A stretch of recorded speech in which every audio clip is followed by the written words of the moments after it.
Jechoota Dinqisiisoo Roobertoo Mugabe hanga xumuram dhageeffadha. Dubartoonni hojii shiraxaxaa hojjechuuf yeroo yaadan sheexanoonni hojii isaanii dhiisanii ta'anii isaan dhageeffatu. Sababbiin isaa sheexanoonni iyyuu hojii shiraxaxaa dubartoota irraa barachaa oolu jedha.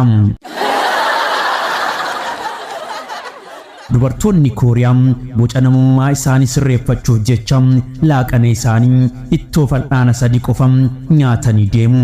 Dubartoonni keenya garuu ittoo hojjetan sana soqidda isaa hamma ga'uu fi ga'uu dhabuu isaa qofa ilaaluuf fal'aana shaniin dhandhabu jedha.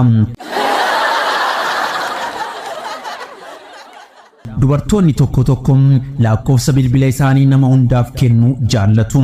Sababbiin isaa yeroo namni isaanitti bilbilu sagalee waamichaan yookiin ringtooniidhaan iyyuu daansii itti dannasu.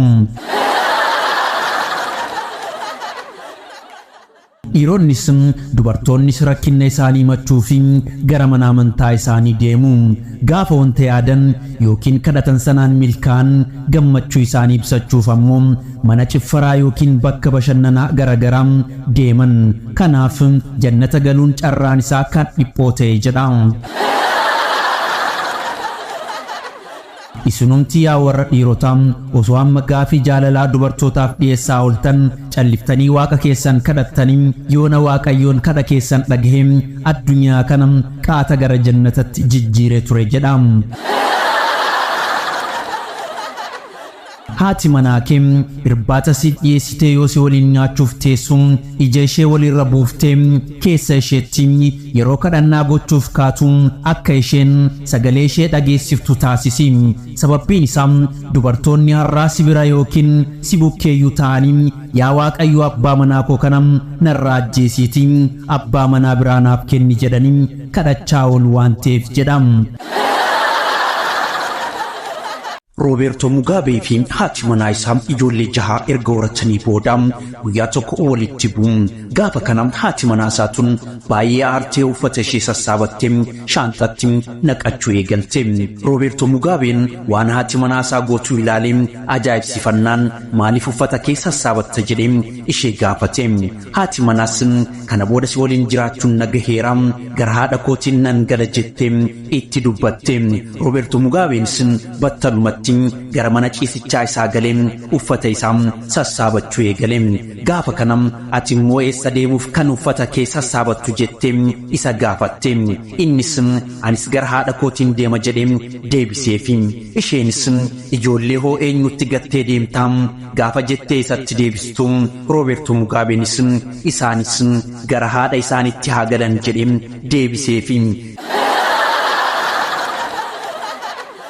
Barattoonni qabxii olaanoo tokkoffaa galmeessisiisan injiinaraa fi meedisinii baratu. Barattoonni qabxii taanaa lammaffaa galmeessisiisan seeraa fi maanajimentii baratanii warra qabxii olaanoo tokkoffaa sana fideen isaan to'atu. Barattoonni qabxii gadaanaa sadaffaa galmeessisiisan siyaasa gaggeessuun warra sadarkaa tokkoffaa fi lammaffaa walitti qabanii isaan bulchu.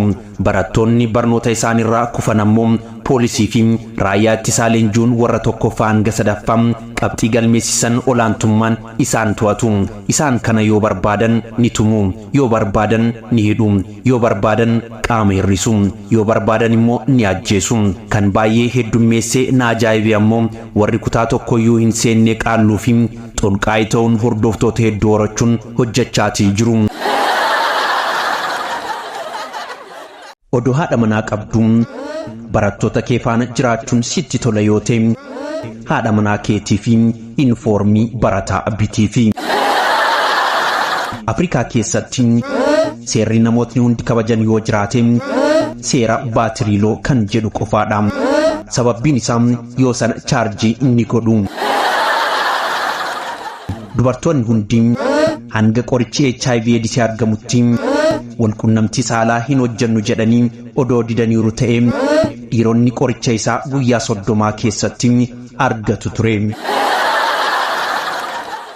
Adamii fi Hawwaan osoo akka ummata Chaayinaa ta'anii silaa yoona jannatuma keessa jiran ture. Sababbiin isaa mukicha hin nyaatinaa jedhaman sana dhiisanii boficha nyaatu ture. Ati jaalallee tokko ol qabda yoo ta'e si keessa kan jiru jaalala odoo hin taane miimoorii kaardiidha.